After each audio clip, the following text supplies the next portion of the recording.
Welcome back to the Recovery Channel. Today I want to ask some questions to a specific person, and I'd love him to answer them because I've asked psychologists and neurologists and doctors, and the answers I've got thus far are inadequate. So I'm aiming for the highest person, the most well-read person in academia.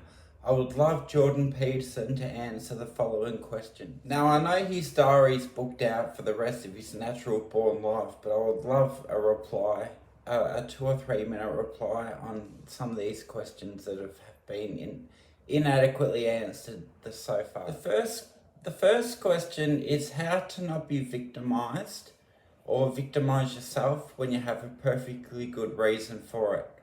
So a reason could be you lost an arm in a motorcycle accident in 1974, or you've had a stroke, which is an invisible injury.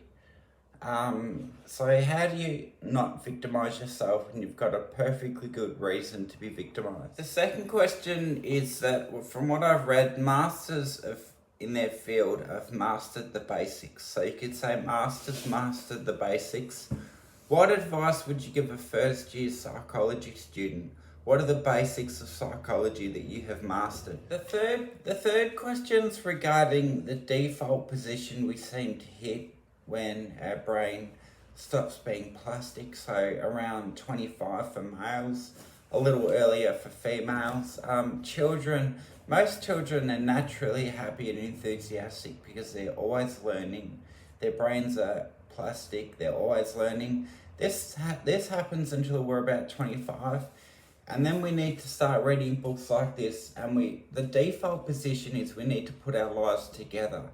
Why is the default position we have to put our lives together and constantly tend to them? And I think in 100 years or 200 years, people will look at this as a maintenance guide for mental hygiene. So I would absolutely love Jordan Peterson to answer those questions. If the internet could do its thing, that'd be fantastic. Thanks, guys. See you later.